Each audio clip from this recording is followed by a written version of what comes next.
In this episode of Hot Hardware's 2.5 Geeks, we'll have GeForce GTX 1070 Ti shootouts.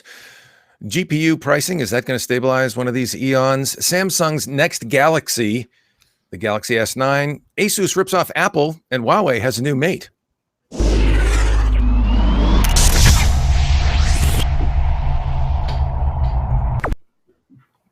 Hey, welcome back to Hot Hardware's 2.5 Geeks. I'm Dave Altavilla, and we are now at the 5:30 slot. We decided we'd push a little bit later in the day. Hopefully, more of you folks can join us live here. And with me today, live as well, the incomparable Marco Chiappetta and somebody new for today, Chris Getting, who's really not new, but new, recently anyways. Guys, how you doing? What's going on over there? I'm good. I don't know if I'd say I'm live. I'm present, but I don't know if I'm actually live. I know the feeling. Yeah, live or is it Memorex? Chris, are you? Is everybody upright and vertical here in Maine? Trying to be. Brittany's feeling a little under the weather right now, but I'm still doing okay. And we haven't had snow in a bit, so that's not too bad. Crazy. It was 65 degrees down here today in the Boston area, which for us is just like nuts. Like global warming is real, or whatever they call it, climate change. And yeah, man. So folks that might not know Chris, he is an elite member of the Hot Hardware staff. Covers nice. mostly a reviews beat for us. But by day, he's an IT admin extraordinaire, or what's your official title by day, Chris? Systems admin coordinator or something like that. I fix people's problems. You fix stuff instead of break stuff. That's good.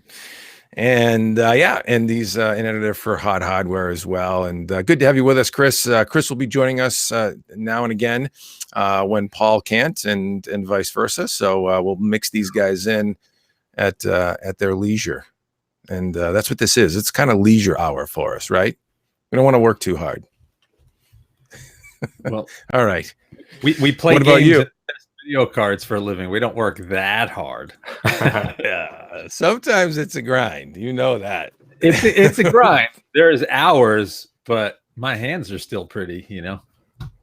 Yeah, that's true. You're not digging ditches for a living. That's true. And we get to look at some pretty cool new technology.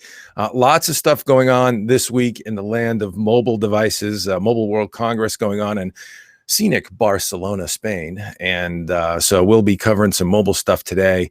But lots of stuff going on in the computing space in general, especially for enthusiasts these days. Marco, we recently rounded up, or I guess corralled into a shootout, if you will, a pair of GeForce GTX 1070 Ti graphics cards from ASUS and Zotac. What do you know about these guys, and are they actually approachable from a pricing standpoint? So I know quite a bit. This is one of those articles that's both, kind of happy and sad. So here's the happy stuff. Here's all the good stuff. We had two really awesome cards in the shootout. We tried to wrangle up a bunch more.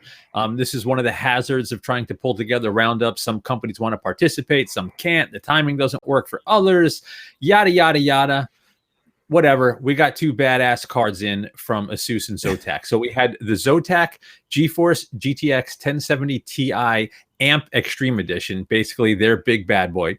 And we had the ASUS GeForce GTX 1070 Ti Strix gaming card. Both of these beasts are essentially 3-slot cards. The Zotac card is 3 slots. The ASUS card is 2.5 slots. Zotac card's a little bit wider. They both have, RGB lighting that's customizable. ASUS is a little more customizable because you can sync it with their motherboards and do some other cool stuff. And performance is, expectedly kick butt. The 1070 Ti falls in where you'd expect between the 1070 and the 1080. These particular cards are factory overclocked, so they're way closer to the 1080 range. Just to give you an example, in 3D Mark Time Spy DX12 test, these cards both score right around 6200. GeForce 1070 is like 5300, so significantly faster than the standard 1070. A couple of percentage points faster than a Founders Edition 1070 Ti as well. Now, because these are these are not stock. These are custom big bad boy graphics cards. You get a couple of advantages. One, both of them are basically dead silent at idle. The ASUS card in particular, the fans stop under 60 degrees C, so the card is dead silent if you're not gaming.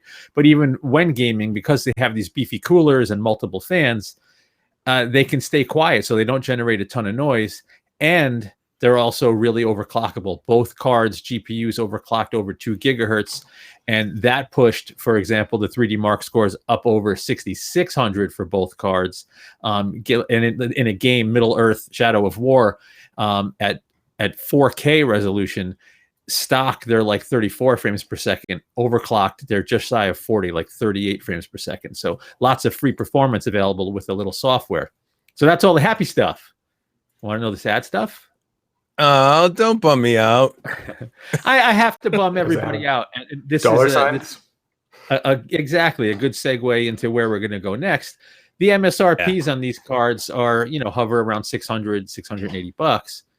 But if you go to buy one today, I think the cheapest I could find, and it was like from one of those sketchy Amazon sellers, was like 844 bucks, and the average was like 960. So the GPU market's still getting hammered. This is just one of the unfortunate things when timing on an article happens after an unfortunate event in the market, like the cryptocurrency craze that's killing GPUs for gamers, and you can't get these things at MSRP. Are they great graphics cards? Absolutely. Would I spend $1,000 on one today? No, I really wouldn't. I'd ride what you got for now and dial down your settings and wait for this market to settle. Yeah, that sucks. It's you wonder if there's anything that NVIDIA or AMD can do about this, and clearly they would have probably done something if they could have. But yeah, we're still stuck here in a market where what should be an upper mid-range graphics card is unattainable at its MSRP price point. What's MSRP again on the 1070 Ti with these guys? Like 400 bucks? I don't remember specifically what NVIDIA's MSRP was. I want to say $499, but because these are custom and factory overclocked, their MSRPs were higher. Like the Zotac card on their website is listed at $599. That one I found for $944 on Amazon. So. Right. What do you think? Okay, so let's back up a notch and maybe talk about the product a little bit more. What do you think at MSRP? From a value proposition, what's sort of the sweet spot price performance, where obviously, especially with NVIDIA cards, well, I guess and AMD as well, you can really spend a ton of money on a killer fast graphics card, but you reach a point of diminishing return at a certain price point. And I guess where's the sweet spot right now, in your opinion, for GPUs? It depends on your gaming preference. If you're a low res, super high frame rate guy, you can still get away with the standard 1070.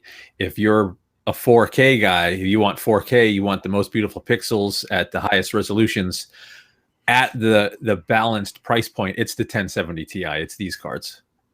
Or you know what, 1080s, you can find 1080s for not much more. So the 1070 Ti or a 1080, the original 1080. Yeah, not a 1080 Ti, but a 1080 straight. Yeah. Cool stuff. I mean, I guess 4K gaming, there's not a lot of folks there. I think probably if you looked at, I would have to look at what the Steam hardware survey looks like today, but I would not be surprised, obviously, if 1080p is where the bulk of the market is at, with maybe 1440p being the next resolution up. Is that maybe a fair assessment? And then 4K is kind of niche. Yeah, I think most serious gamers are 1440p. The guys with unlimited budgets, the much smaller group, are at 4K, and lots of the esports guys they love those super high refresh rates and super high frame rates. Yeah, well, that's the other point too, right? The faster your GPU, the faster you can push those frame rates at 1080p. And certainly if you're not rocking G-Sync or something like that, in a panel, having that high refresh rate to push, or frame rate to push with a high refresh rate, really smooths things out nicely. Chris, have you been shopping graphics card lately? What do you have for an opinion on this? Do I look like I'm debacle? made of money? I don't think I can afford a low end card with these prices these days. Yeah. Yeah, I mean, AMD and NVIDIA are both in a really tough spot because I guess they could ramp up production, but to do that, they're going to need infrastructure to do it. And the moment that they ramp up production, cryptocurrency is going to go splat, and then they're left with all this, infrastructure to build graphics chips, and the demand is gone. So, if I'm AMD and NVIDIA, I'm just going to steer the course for now, I think. As nice as it would be to have them ramp up production and meet demand, yeah, I do understand the risk of that. Yeah. Well, there was certainly some commentary in NVIDIA's earnings call recently, and I believe AMD even went on record as well, Lisa Su, in one of their recent earnings calls, saying they were going to ramp up GPU production to meet demand based on not only gamers, but for cryptocurrency in general, just to somehow alleviate the supply demand shortage dynamic that causes that pricing. That price gouging that goes on in retail. There was also another headline that we reported on this week. NVIDIA GPU pricing won't stabilize until Q3, claims retailer. But what about Ampere and Volta? Now, there was a retailer by the name of, I'm blanking on it right now. Marco, you're probably familiar with this guy. Yeah, thank you. They were speaking with some NVIDIA reps who specifically noted probably not till about Q3.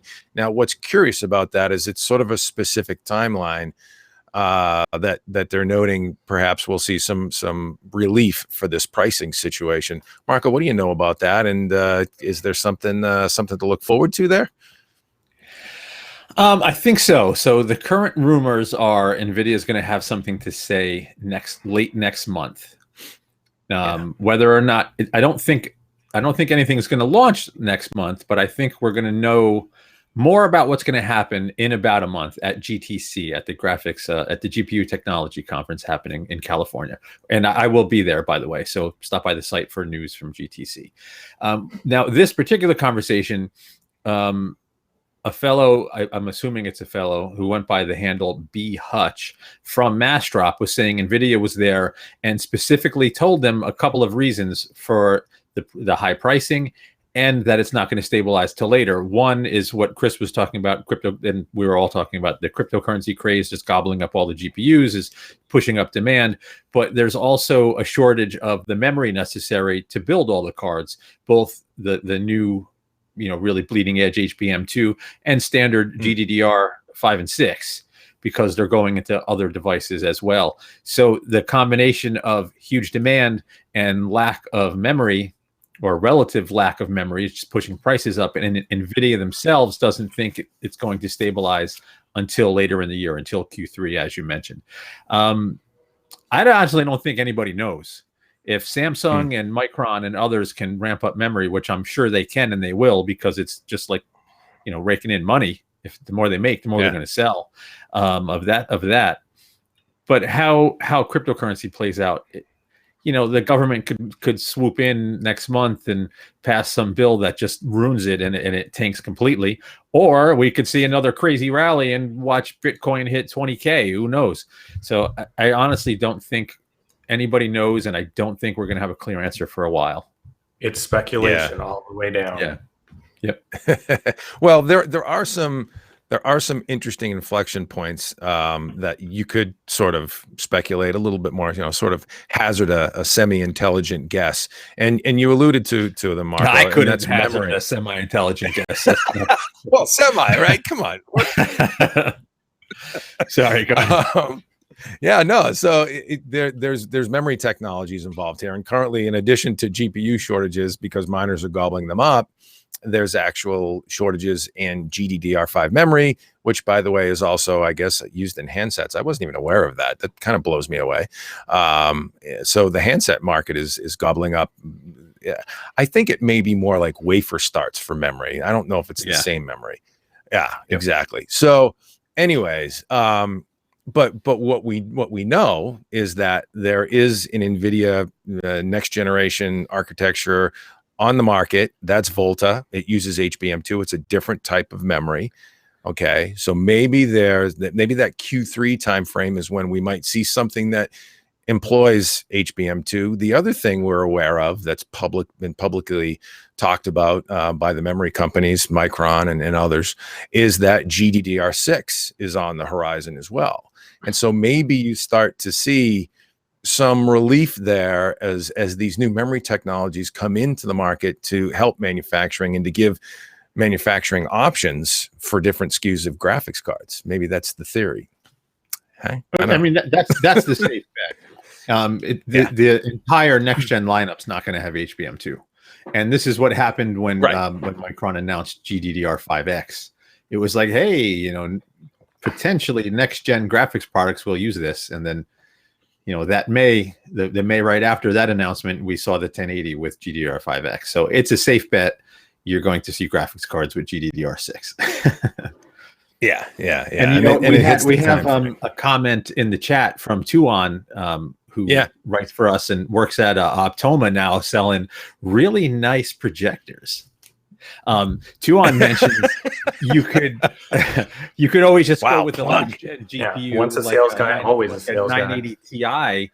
Where that's not really good for mining. 980 Ti is still plenty powerful if you're not running at 4K. You can run lots of games with the 980 Ti, and you can find those relatively cheap.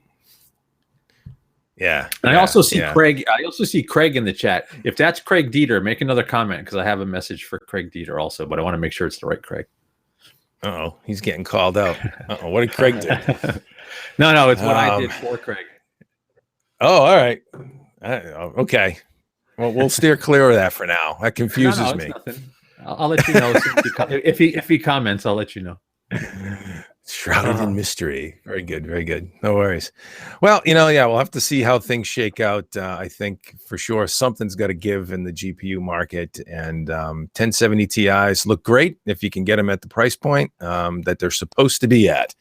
But performance is certainly good, and ASUS and Zotac make some good stuff. When Titans came in at like $1,000, and we thought that was absolutely insane. Who's going to pay $1,000 for a graphics card? And now we're right up there. 7 series. Yeah, for everything. Yeah.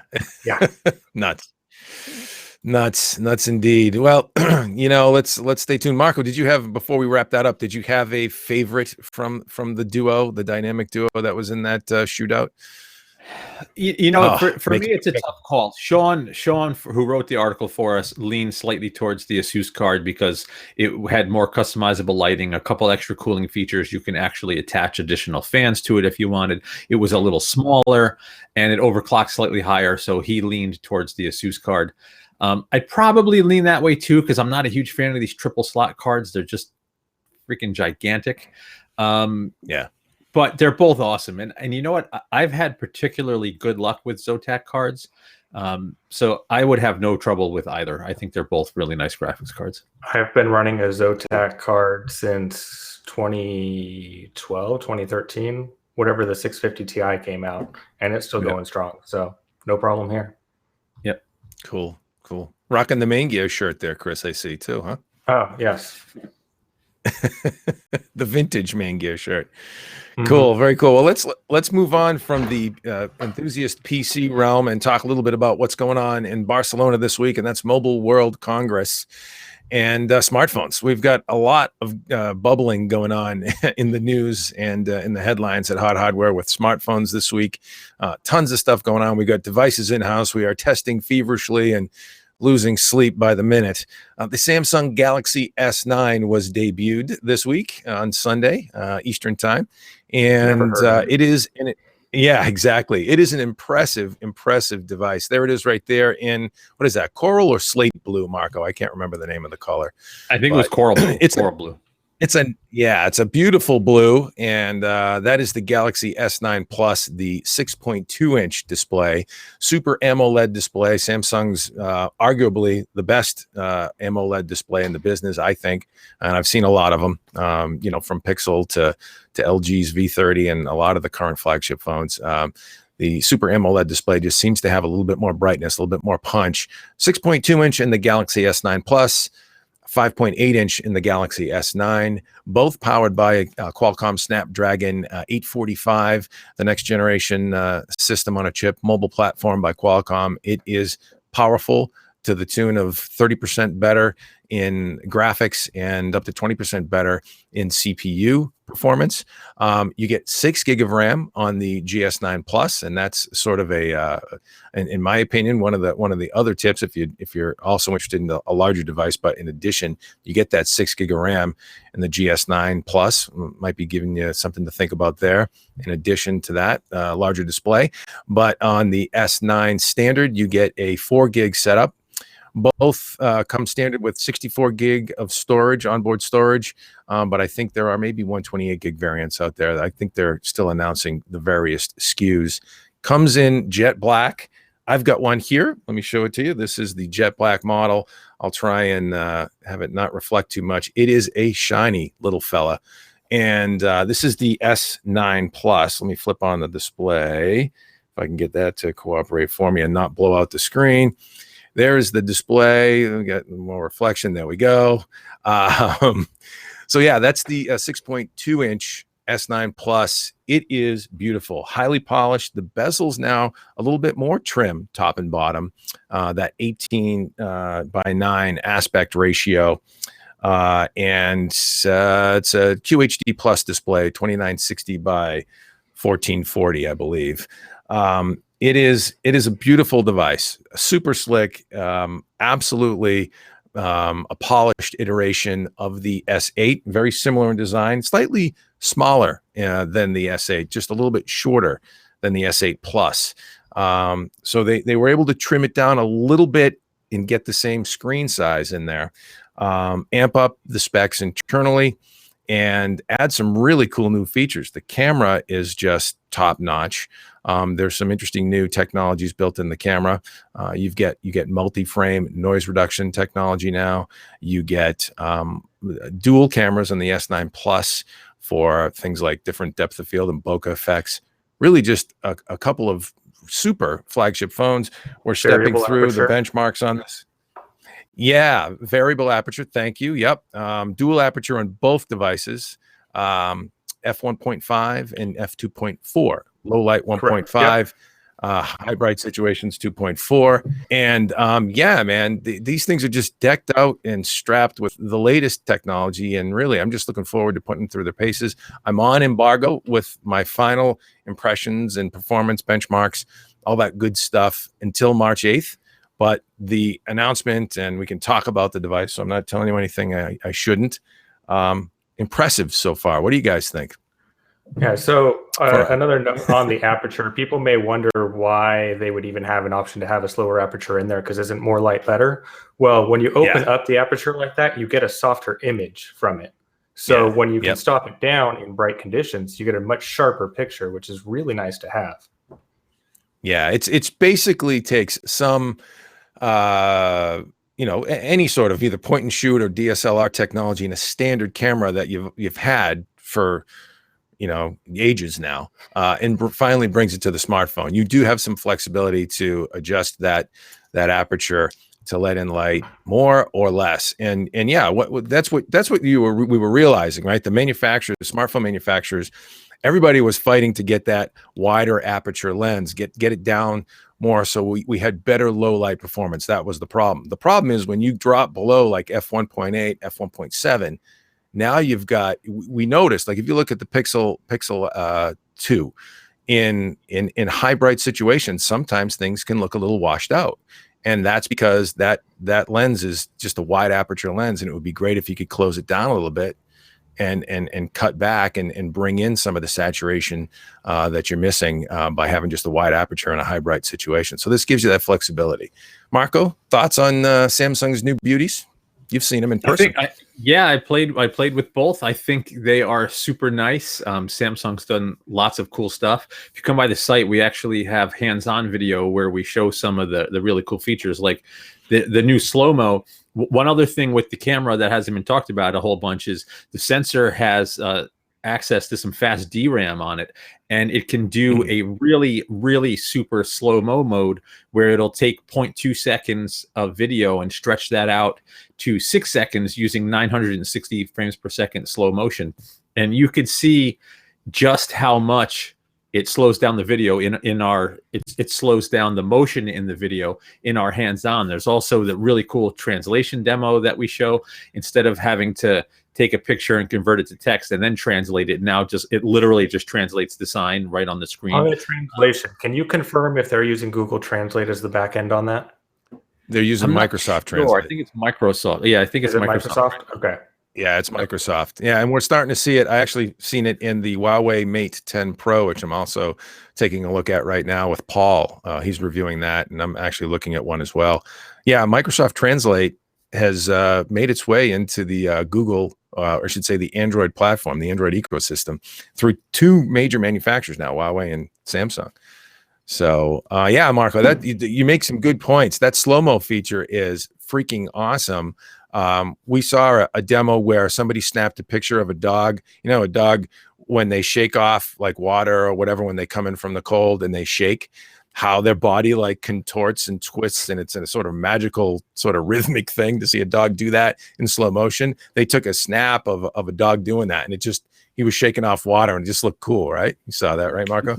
Yeah, and the other cool, really thoughtful feature with the slow-mo. So you have your standard manual mode where you can just switch to slow-mo and do it, but also has an automatic mode where you can capture video at standard speed, and if something comes speeding into the frame, it automatically switches to super slow-mo. So like you don't miss that moment. Yeah, like it's just lots of these thoughtful little things that probably aren't going to come out until people use it, because there's just so much to cover in a review. It's really difficult to get all of these little small features covered.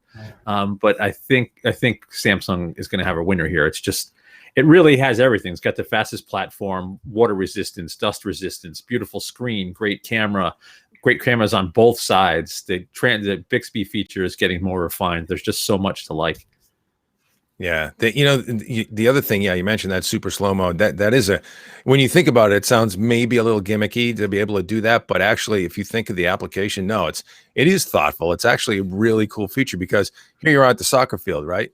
You know, little Janie or Johnny comes zipping through, right? And man, you want to slow down the action and catch it. There you go. There's the freaking, hero shot, right? It's really cool.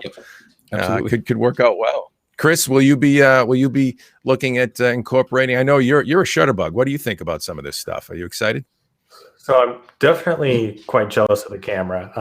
I do have the Moto Z2 Play still, which I love, except for the camera. So that's definitely a feature I would love to upgrade. So it definitely has me excited, if not just for the trickle down into all the other cameras. We also know that Google's going to answer it in the Pixel 3, because that's one of their banner features as well, is just incredible camera software. So it'll be an interesting arms race from here. Yeah. You make a very good point. There are probably, if you think about it, if you're a smartphone manufacturer, and it is a tough gig right now. I mean, there's a lot of competition. These devices are so well refined, so well built now that, I mean, like the Huawei Mate 10 Pro, which I'll hold that up. Here's that dual cameras in the back of that. Now this is a slate gray, again, very reflective, very glossy, beautiful 6-inch OLED display as well. This thing is also a beautiful device, very powerful Kirin 970 processor. So ton of competition. And but if you think about, what are the high points? What do you need to just hit out of the park with every smartphone in the market today? It's give me good call quality. That's basic. Everybody needs to have decent call quality on the phone. You basically, you want good communication. So, a fast processor that's going to handle, all the basics of texting, and then camera. I know if your camera is awesome and your phone lasts, with good battery life and has a decent processor to back it up, and call quality is good, that's kind of like the top. And then the rest, you just go from there. So yeah, to see these guys really drilling down on camera technology makes a lot of sense. And it's amazing what you're getting now. I mean, it's funny when we used to go to press events, Marco, you'd see every member of the press and analyst would have a big honking barrel like I do, my Canon 80D, you know, crank that sucker up and fire up some really good shots because you want to get the products looking good, you know, so folks can get a good view of what we're looking at. Now you see it, yeah, like Chris. There you go. You see guys with that, you know, folks with that. You see all the time. smile on his face, the smile on that kid's face grabbing that camera equipment. Yeah, I love it. He's such a camera geek. It's good. Yeah, that's the geek in us too. Absolutely. But now you see a lot of folks showing up with, and this is a funny story too, Mark, right? We can talk about. You see a lot of folks showing up with their smartphones, and really in certain lighting conditions, you don't have to mess with it as much. You know, that auto setting on a smartphone can really a lot of times capture the shot just as well, and sometimes a lot easier than messing with a big DSLR. And so you actually see that now. Yeah, members of the press using smartphones.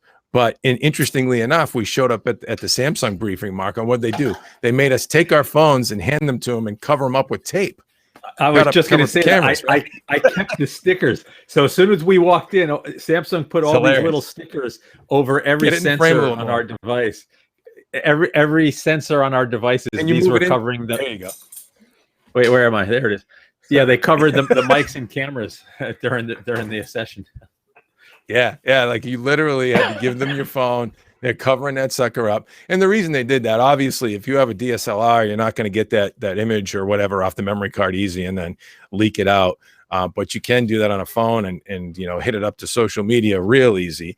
So that's obviously why they did that. But that was an interesting sort of inflection point, right? It's like, okay, we're so well connected now and strapped with camera technology in our phone that you know, it's a threat to the embargoed press briefing. Wild stuff. Yeah. So yeah, Marco, let's talk about something else that was a little wild. ASUS unveils the Zenfone 5, a blatant notched Android clone of the iPhone X, and ASUS like made no bones about it, right?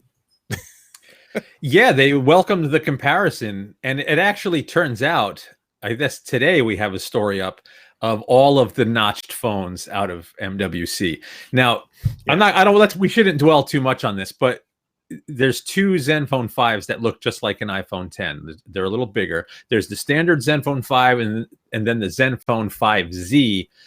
One has Snapdragon, I believe it was 636, the lower power, longer battery life variant. And then the 5Z actually has a Snapdragon 845, up to 6 gigs of RAM, super high-end platform. And the pricing for the whole lineup hasn't been disclosed. There's going to be some with 4 gigs of RAM, some with 32 gigs of storage, some with 64. But starting at only $499 for a Snapdragon 845 phone, that's pretty sick. Now, and it has basically the exact same design language as an iPhone X. It's a little bigger and it's running Android and it has a fingerprint sensor. So they're not exactly the same, but I mean, you could easily mistake it for a big iPhone X. Now, comparisons aside, if you're going to copy a feature, was the notch really the best thing to do? The thing that was ridiculed by, like, I know people that have iPhone X's are all used to it by now. It's not a big deal, but it's just dumb. Just shrink down the bezel a little and keep it straight and not worry about doing weird things to video or your interface. Come on. Yeah, I agree with that. Yeah, you know, I agree with it too, but I wonder, you know, and I'm just going to play devil's advocate here. Obviously, when you look at like the Samsung Galaxy S9, very thin bezels up the top, super thin. There's no need for a notch. They got the earpiece and all the camera and the sensors up there, you know, the Hall sensors, depth sensors. So, you know, it can be done, but the theory, at least with notch proponents, and I'm sure there's a few out there, is that you get some usable screen real estate above and around the earpiece and camera sensors. So put your, you know, your network level over here and, you know, connection level over here, and then, you know, whatever else, date and time over there. So that's what is being done with the notch. Is it not an efficient use of screen real estate when you don't have to eliminate that little ribbon for, you know, the date and time and carrier speed? It's efficient in portrait mode, and it is weird in landscape mode. It does the exact opposite in landscape.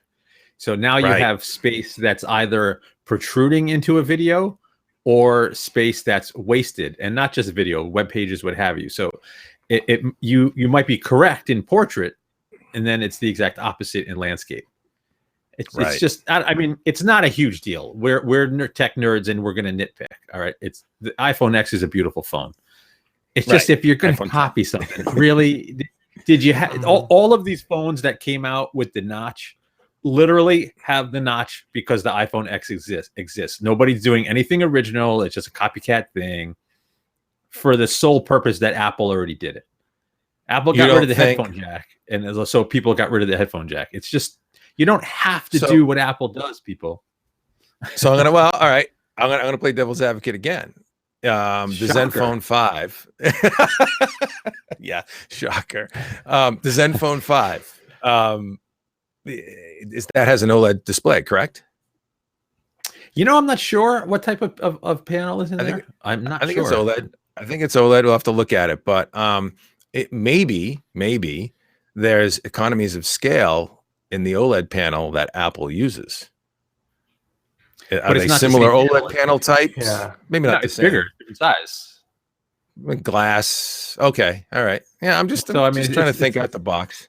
So it's really, you just think it's all aesthetics. They're just going after the Apple jam because they want to copy. Yep. Yeah, they want to be in the conversation with Apple. Yeah, I agree. I think that's mostly it, and it's surprising. And then I think there was an ASUS exec that went on record to say, and it's not such a bad thing that people mistake this for an iPhone 10. Yeah, actually, it kind of is. Brand recognition. Yeah, so you want them to not think it's a different phone. So here's the thing. I'm going to go in the other direction for a second, and after me just whining and complaining, I actually think it's a really cool phone, and I think it's a good idea. For the sole purposes, there are people that simply won't buy Apple because it's Apple and they have philosophical problems with the company. And if you have iPhone X envy, but you want Android, you now basically can get it, or will be able to get it soon. And that, from that angle, it's sort of a smart move. But I don't know. I'm just not a huge fan of blatantly ripping off other companies. That's what Apple had done for so many years, what Microsoft had done for so many years. And it's those moves that create rabid haters of your stuff, not rabid fans. Yeah. Right. Yeah.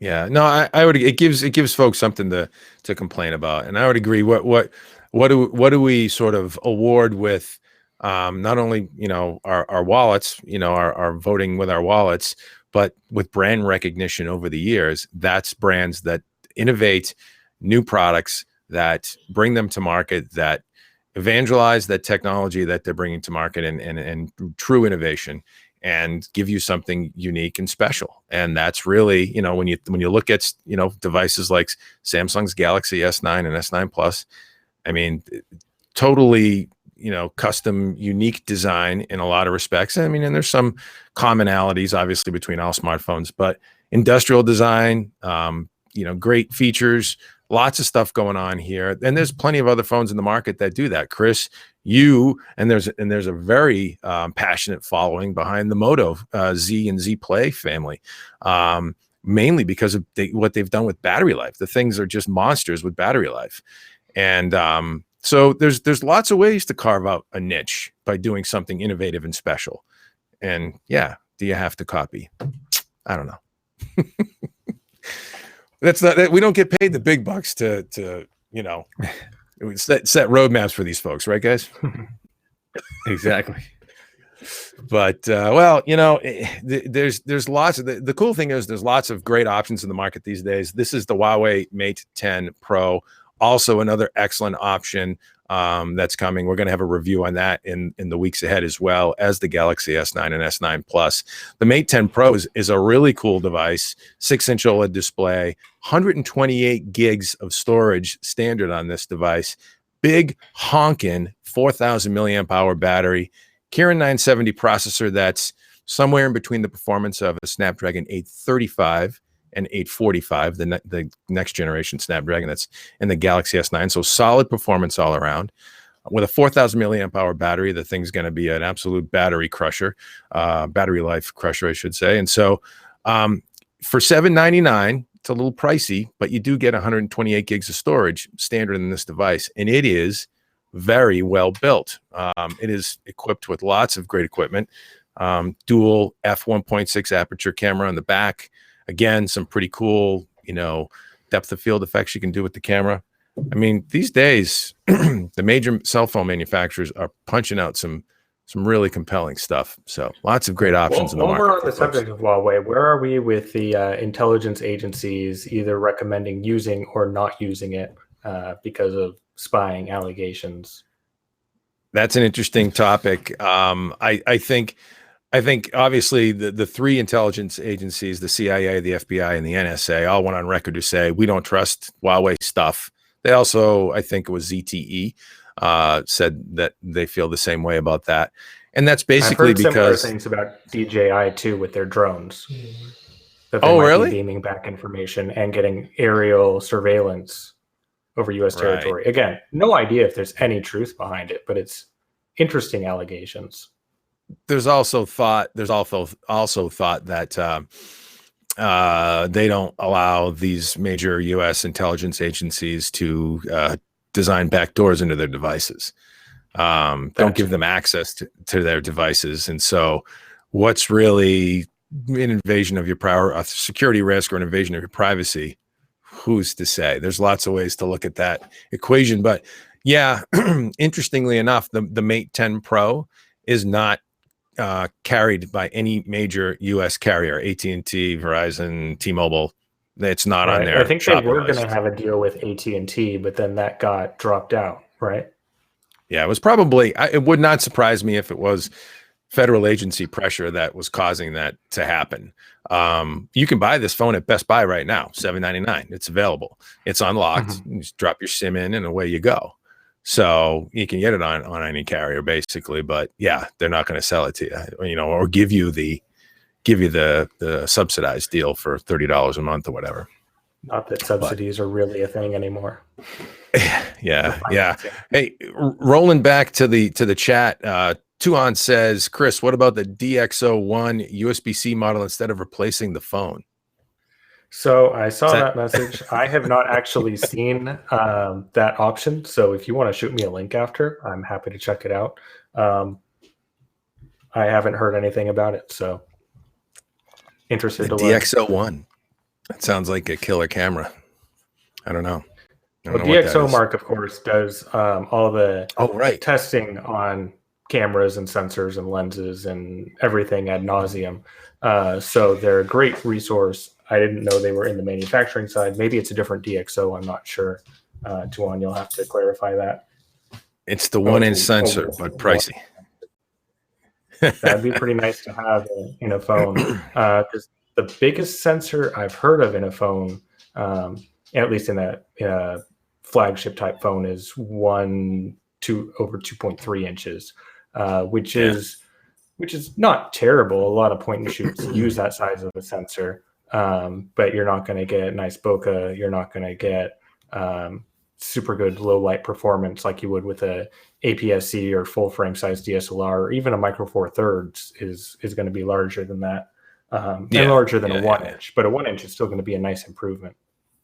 Yeah.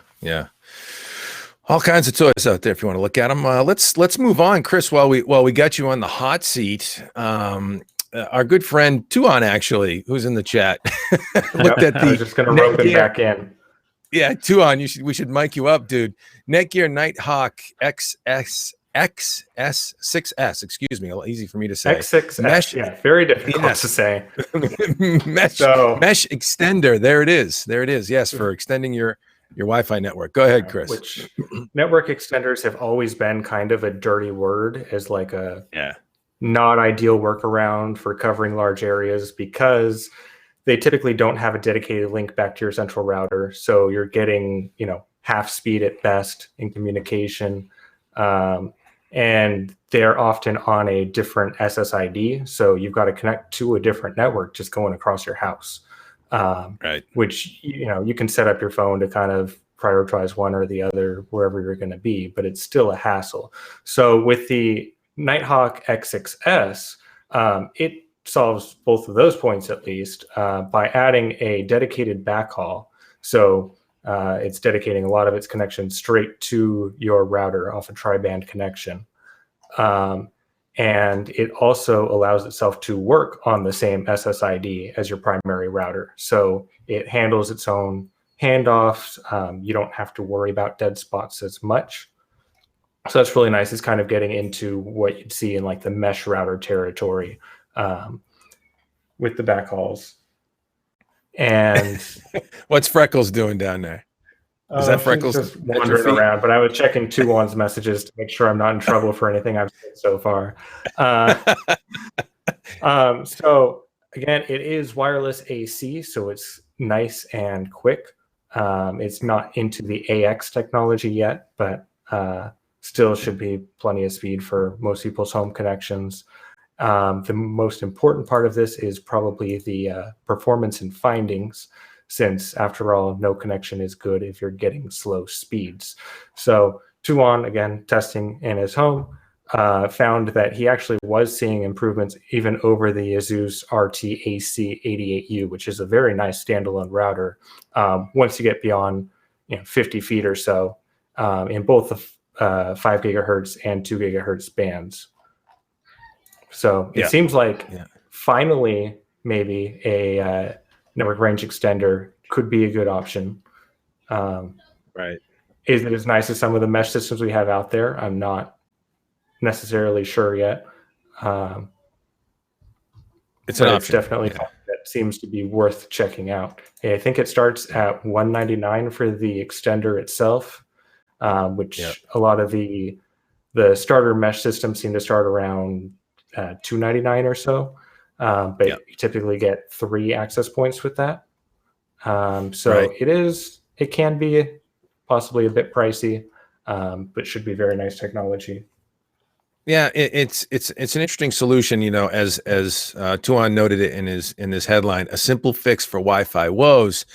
And I think that's the way you want to look at this thing. A lot of folks, they already have a quality AC router. And when you think about in Tuan's case, in 88U, an ASUS AC88U is a nice, fairly new generation AC router that gets real good performance when in range. And really, that's the issue with that mesh solves is the issue of range, and the issue of multiple devices connected at range. And so when you talk about multi-user MIMO technologies and the range with that, having this mesh network extending that capability is important. And so there is one other feature. Go ahead. It just allows you to stick with your existing router and then expand off of that, which instead of jumping to a brand new entirely mesh setup. Absolutely. But go ahead, Chris. And speaking of multiple devices, the other nice feature on this net extender is it also acts as a wireless bridge for your wired devices. There's 4 network jacks in back that you can connect to for your home entertainment equipment or whatever else you have nearby. So, your devices around the house that need a wired connection, but you don't want to run cabling up through your ceiling or along your walls and everything else, you can get that jump through wirelessly, but still make them work. Right. Yeah. It gives you another hard Ethernet jack. You could easily see a home theater PC being, a good example where, okay, I don't have a wireless card in here, or maybe it's some sort of streaming media device that you'd rather have a wired connection to it. If you have that extender plugged in, you plug into the back of it and away you go. Now you're still using the dedicated backhaul wirelessly to the router, but you have a wired link to the extender. So yeah, it's a good option. And I actually run the Netgear, what's it called? The mesh system. Thank you. Aging brain. The Orbi, ORBI, the Netgear Orbi mesh system. And it's great. It has a quad channel dedicated backhaul, multi-gigabit dedicated backhaul. And does really well. You know, we live in a home that's, you know, the router's down in the basement where all of the connections come into the house, and then, you know, in the far reaches of the house on the second floor up in the bedrooms, you a lot of times struggle to get a decent signal, or you might get a signal, but it's so degraded by the time you get it up there that it's really not that fast anymore. So this really helps that. You put a satellite up on the second floor, and it extends that range. So this is, you know, more of the same, but working with a traditional existing router, right? Good stuff. Good stuff from Netgear. And the key is the difference, as you mentioned, Chris, the dirty word, people say range extender, and they're like, it's just going to water down your connection. It's usually they haven't been that great, but now these extenders are coming with that dedicated backhaul radio that gives you a direct connection to the router, and it really fans out the network in a mesh versus just repeating a signal. That's the diff, right? Mm-hmm. And it does beamforming too. I should mention that. Oh, okay. So it can focus its connection or focus its signal to wherever your device is, and which is going to block out other directions. But, you know, obviously you want what you have to be working a little better. There you go. Would you put it in the office environment, Chris, or is this strictly a Soho thing? This I would just keep in the home. You want generally more management features when you're going enterprise, corporate, whatever, because you need to be able to lock down things that people on the network are doing that could get you in trouble because you're the network operator. You're responsible. Gotcha. Yeah, I figured I'd ask that question. Make sure we're dotting our admin I's and crossing our T's. So. All right, let's wrap up with the Huawei Matebook X Pro, another device from Huawei, and this little laptop, 14-inch beauty, Marco, you were thoroughly impressed with, I believe. Yeah, it was beautiful. You were my cameraman for the video that we have up on the site, so we got to check this out recently in New York City, and the Mate X Pro is Huawei's latest Ultrabook, and it really has every feature you'd expect in a modern Ultrabook, you know, and then some kind of cool, you know, little innovation. So Intel 8th gen core processor platform with discrete GPU option available. And that's, you know, kind of important to point out because Huawei claims this is the thinnest and lightest Ultrabook in this class that offers a discrete GPU option. The discrete GPU is a NVIDIA MX 150. You have a nice solid aluminum construction, what's essentially a full-size keyboard, a really, really gorgeous display with super thin bezels, only 4 millimeters around 3 sides. And so what's cool with these thin bezels, lots of people ask, hey, you got rid of the bezels, where's the webcam?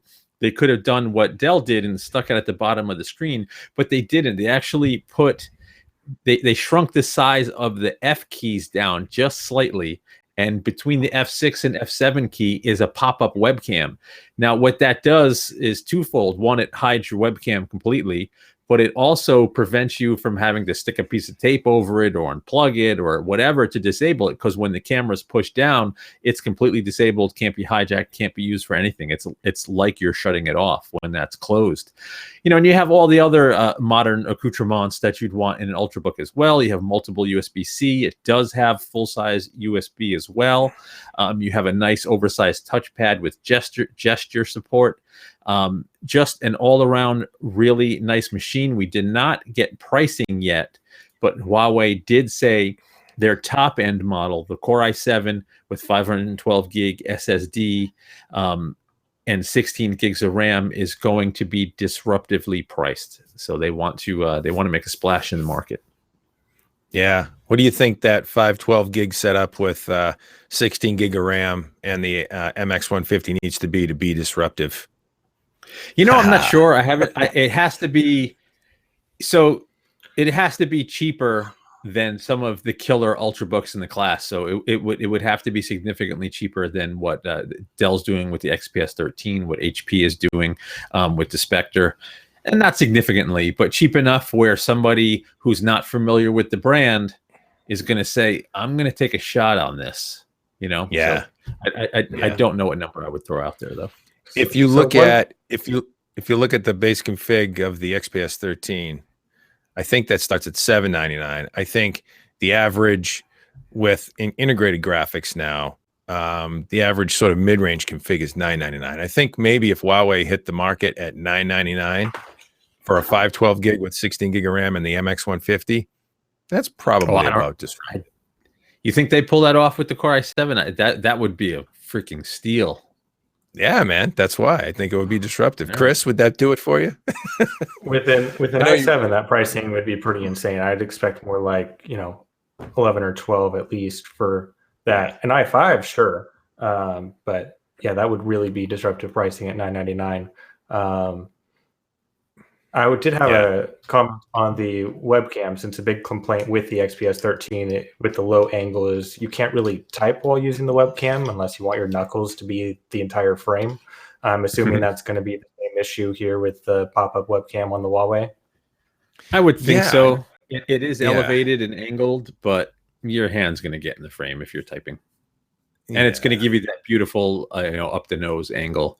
But, so Huawei's market research, I don't remember exactly the numbers that they said, but it was something like a very, very small percentage of customers actually use the webcams on their notebooks. It was like a single digit percentage, whereas it was like 40-something% cover it with tape. So they thought it was better to go for the security and the ability to disable it rather than put it in a better position and compromise the bezels. I believe it. I never use the webcam on my XPS, so it's not a concern for me. Yeah, I wouldn't mind it. I'm in the same boat. I think that's something I could do without as well. And then, having the ability to just push it down and shut it off, I think that's, a nice little side feature.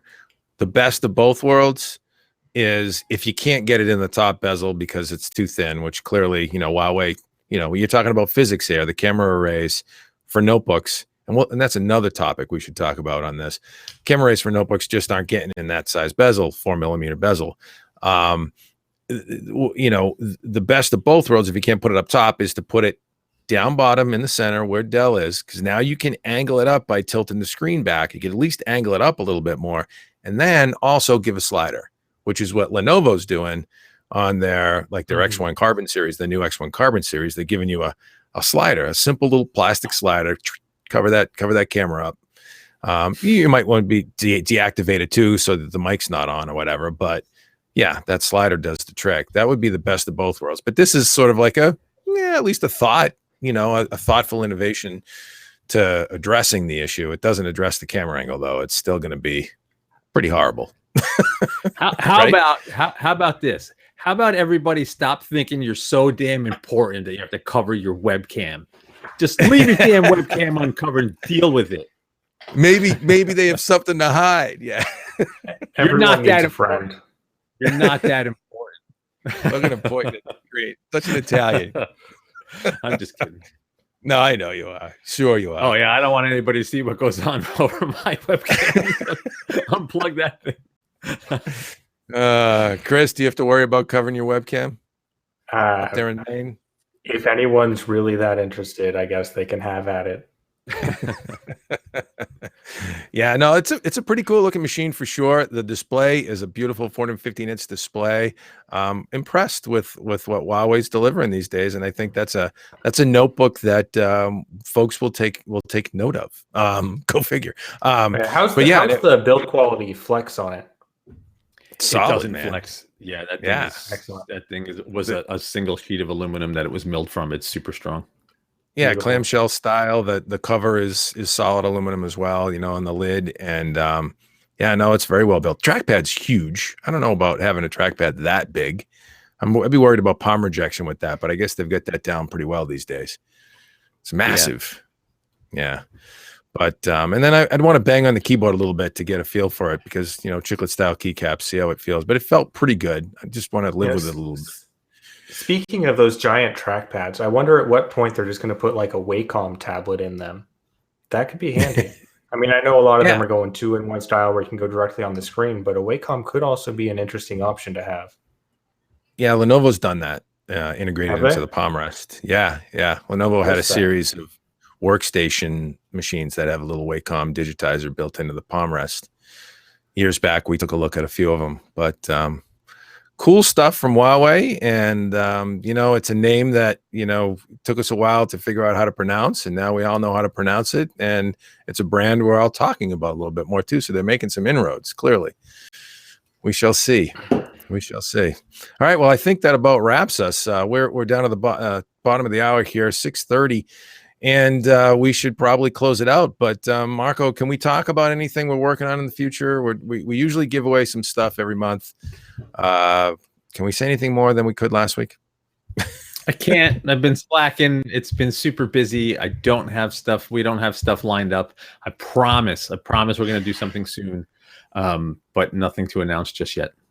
We'll get cracking on it this week. We just got to nail it down, but Yeah. we want to build the gaming rig. We usually give away a few gaming rigs a year, a few. That's kind of a lot. So yeah, we want to try and get Marco to build a gaming rig for some lucky winner. And we'll get a couple of OEM sponsors to pull it together. The GPU may be the toughest part, right? Yeah, exactly. Maybe we do a Raven Ridge rig and we don't need a GPU. Oh, that might be an idea. There you go.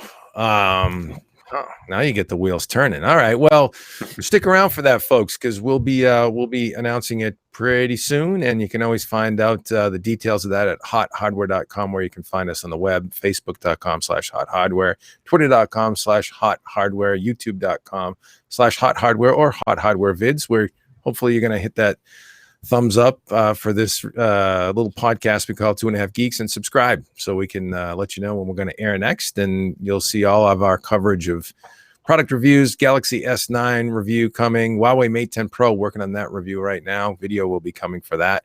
Lots of good stuff. Stick around, guys. And what do you say? Any parting words for the viewers before we go, guys? Yeah, let me show off a couple quick things. I am working on a review of this. This is a tiny little, 8 terabyte SSD from Intel. This is the P4510, so that's coming. And I'm going to try and cram in a review of this little guy as well. This is very similar to a previous Minix mini PC that I reviewed.